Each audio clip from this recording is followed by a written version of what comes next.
गरीब का झोपड़ा भी बनाओ, 1000 दीपों से भगवान की आरती करते हो तो किसी अंधेरे घर में जाके दिया जला दिया करो, वो भी भगवान की पूजा है, वो भी ईश्वर की पूजा है। ध्यान रख, इससे बड़ी क्या इबादत होगी।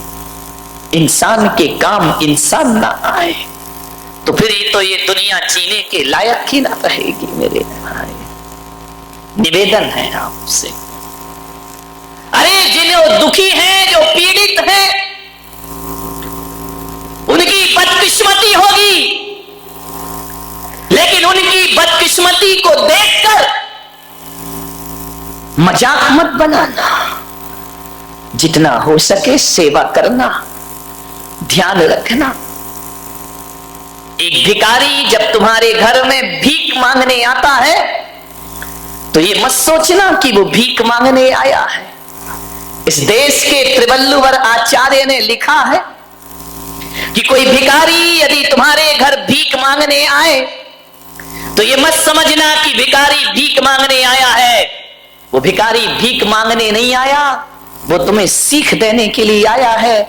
और वो भिखारी कह रहा है कि जो भी तेरे हाथ जेब में हो मेरे कटोरे में डाल दे, और यदि है और नहीं डाला तो एक बात याद रखना, कटोरा का हाथ बदलने में ज्यादा देर नहीं लगा करती है। मेरे हाथ का कटोरा तेरे हाथ में, क्योंकि मैंने भी पिछले जन्मों में कुछ नहीं दिया, होने के बाद मैंने कुछ नहीं दिया, तो आज ये कटोरा मेरे हाथ में है। और आज तेरे पास है, नहीं दिया तो मेरे हाथ का कटोरा कब तेरे हाथ में चला जाए कोई भरोसा, जिंदगी का कोई भरोसा नहीं मेरे भाई।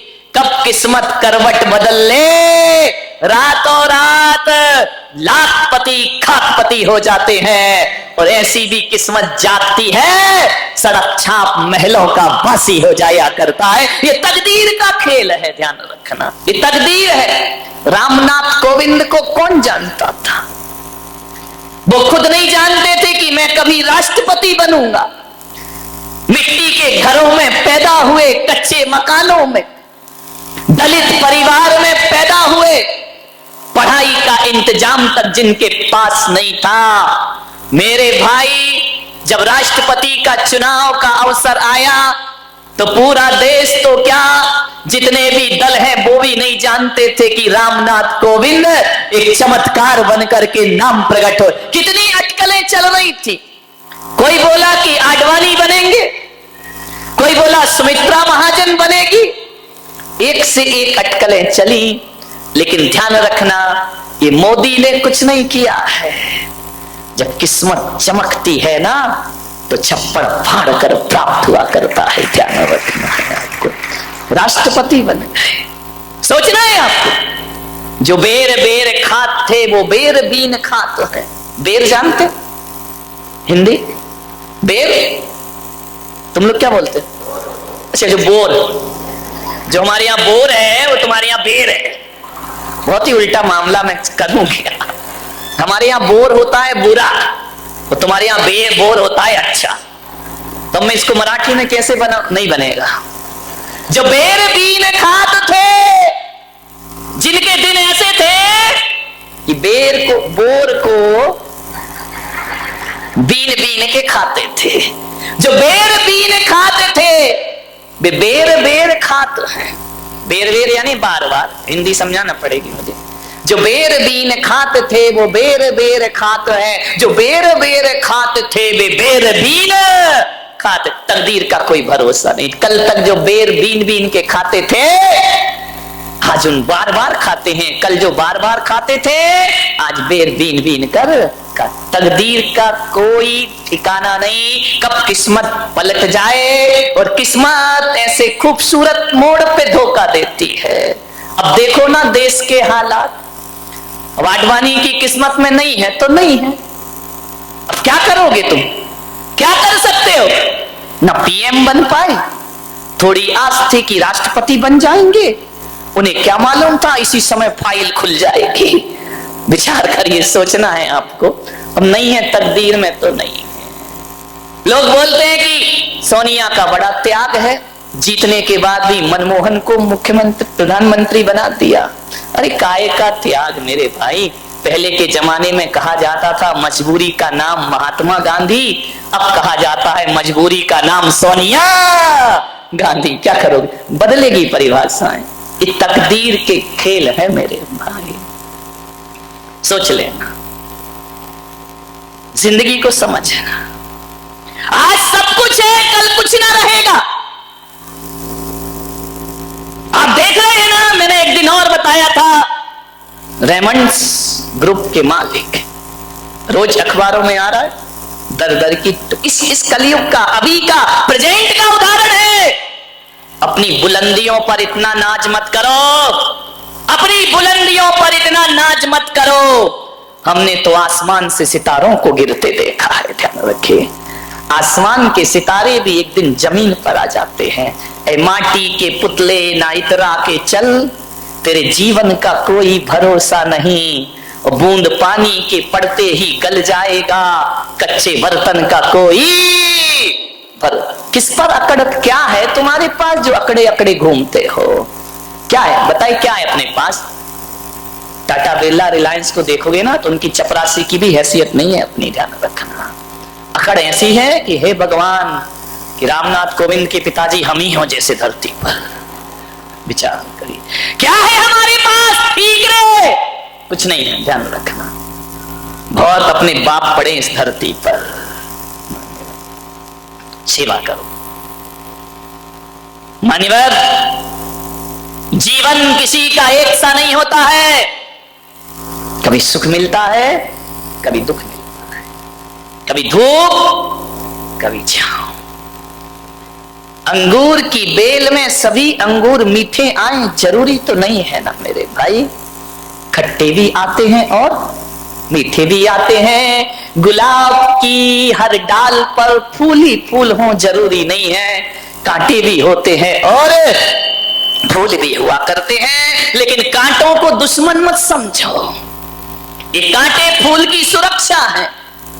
दुख को बुरा मत समझो, ये दुख तुम्हारे सुख का स्वाद बढ़ा दिया करते हैं, ध्यान रखिए। आप सोचिए, यदि जीवन में सुख ही सुख हो तो ये जीवन जीने लायक ना बचेगा। थोड़ी सुख भी होना चाहिए, थोड़ा दुख भी होना चाहिए। पिक्चर देखी ना तुमने, कभी खुशी कभी, कितनी जल्दी याद आ गया। अभी मैं बोल देता कि किसी तीर्थंकर के नहीं मालूम मारा। विचार कर, जीवन में कभी खुशी मिलेगी, कभी गम मिलेगा। एक साथ जीवन किसी का नहीं होता है, ध्यान रखना। उतार चढ़ाव जिंदगी में आएंगे। एक सा जीवन तो सूरज का नहीं होता। आकाश में सुबह का सूरज कुछ होता है, दोपहर का सूरज कुछ होता है और सांझ का सूरज कुछ और हो जाता। फिर हमारा जीवन एक सा क्यों रहेगा? संसार में आज तक ऐसा कोई प्राणी पैदा नहीं हुआ होगा जिसके जीवन में सुखी सुखों कभी दुख ना आया हो, और ऐसा भी कोई पापी पैदा नहीं हुआ होगा कि जिसके जीवन में दुखी दुखों कभी सुख ना आए हो। ध्यान रखना, राम महापुरुषों के जीवन में भी दुख आते हैं, उनके जीवन में भी सुख आते हैं, ध्यान रखना। राम कहां पैदा हुए? राजा के घर में। सीता कहां पैदा हुई? राजा जनक के घर में, मिथिला में राजकुमारी बनकर पैदा हुई और वनवासी बनकर जिंदगी गुजार दी उसने। मान्यवर, आप सोचिए, महिलाओं से मेरा निवेदन है कि सीता के विवाह के बाद उस बेटी को क्या सुख मिला है। विचार करो, तुमको तो मिल रहे हैं ना सुख, इतनी डेंजरस सास तो नहीं है ना, और तुम्हारी तो एक ही है, उन्हें तो तीन तीन को झेला है मेरे भाई, ध्यान रखिए। एक आदमी ने पूछा कि राम को वनवास हुआ, सीता साथ में क्यों गई? मैंने कहा सीता बड़ी समझदार थी। बोले क्या समझदारी? मैंने कहा ये समझदारी कि सीता ने दिमाग लगाया होगा कि यार तीन तीन सास के साथ रहने से तो एक जंगल ही अच्छा है। कौन इन तीन तीन के साथ माथा फोड़ी करेगा? जंगल में ही जिंदगी, यहां तो एक से नहीं बन रही है। एक ही कौन बोला तीन के बराबर है महाराज? विचार करना है आपको। सीता के जीवन में क्या सुख मिला? शादी होकर आई, स्वयंवर होकर आया, वनवास हो गया। वनवास हुआ, रावण ले गया, जंगल में भी सुख नहीं मिला, जंगल में रावण उठा के ले गया। लौट कर आई, युद्ध करके राम वापिस लाए, एक धोबिड़े के कहने से फिर जंगल में चली गई। क्या मिला उसे सुख मेरे भाई? बताइए, कोई सुख मिला? जब घर में थोड़ी तकलीफ हो ना, तो किसी को याद करो या नहीं करो, सीता को याद जरूर कर लिया करो कि उसके जैसे दुख संसार में किसी भी स्त्री को प्राप्त नहीं हुए। जब सीता की अग्नि परीक्षा हुई और राम ने कहा कि अब महल में वापस चलो, तो सीता ने इतना ही कहा कि हे प्रभु, अब मैं भगवान जिंदगी के अंतिम क्षण में कहा कि हे प्रभु, अब इस कलयुग में यदि मुझे जन्म देना, मेरे पति तो श्री राम ही हो, मैं उनकी पत्नी बनूं, मगर जैसा जीवन ये दिया है ऐसा जीवन मुझे कभी मिलना नहीं चाहिए। ध्यान रखना, जंगलों में जिसने बच्चे पाले हो, विचार करिए, बड़े किए, राम को सौंप दिए और चली गई सब कुछ छोड़ करके। कैसा आदर्श जीवन है। सुख दुख तो सबके जीवन में आते हैं। पाप कर्म का उदय होगा, दुख मिलेगा, पुण्य का उदय होगा, सुख मिलेगा। लेकिन मैं आपसे निवेदन कर रहा हूं कि जीवन में यदि दुख से बचना है तो दुखी व्यक्तियों का दुख दूर करने का प्रयास करो, तुम्हारा जीवन आनंद में परिवर्तित हो जाएगा, सुख में परिवर्तित हो जाएगा। आप अपने सुख के लिए मत जियो कि मेरा ही सुख मेरा है, चाहे दूसरों को दुख देके भी प्राप्त हो। ये साधारण लोगों की सोच है, लेकिन महान पुरुष तो सोचा करते हैं कि मेरा दुख तो छोड़ो, दूसरे का दुख मिटा दूं तो मेरे जीवन की सार्थकता सिद्ध हो जाएगी। ध्यान रखिए, दूसरों के लिए सोचिए, अपने लिए मत जियो। एक बात याद रखना, जो अपने लिए जीता है वो वीर होता है, और जो दूसरों के लिए जीता है वो महावीर हुआ करता है। ध्यान रखिए, ये अपने लिए नहीं जिए, दूसरों के लिए जिए। मान्य, थोड़ा अपने दुखों से बाहर निकलो और दुनिया के दुख को देखो। तुम्हारा मन कहेगा कि दुनिया में कितना गम है और मेरा गम कितना कम है। ध्यान, इबादत मंदिरों में जाके अपने दुखड़े रोते रहते हो, कभी दूसरों के दुख की प्रार्थना की? कभी कहा है भगवान मेरा पड़ोसी बहुत दुखी है, उसे सुखी कर दे?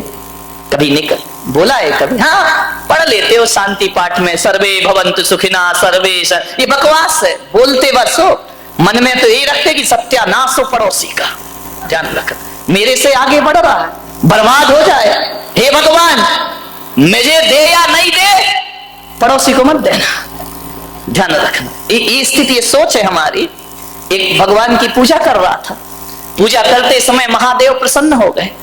महादेव ने कहा कि मांग वरदान, तो बोले सही में दोगे? अरे बोले अपने जैसा बेईमान क्यों समझ रहा है, मांग मिलेगा। तो बोले दो भगवान। बोले क्या तेरे पास क्या नहीं है? बोले सब है, लेकिन दुख इस बात का है कि जो मेरे पास है वही पड़ोसी के पास है। तो भगवान ने कहा तू पड़ोसी का टेंशन मत कर, तू मांग, क्या मांग रहा है? बोले भगवान मैं तो इतना ही मांग रहा हूं कि जो पड़ोसी के पास हो वो मेरे पास डबल होना चाहिए, बस इतना ही सुख चाहिए मुझे।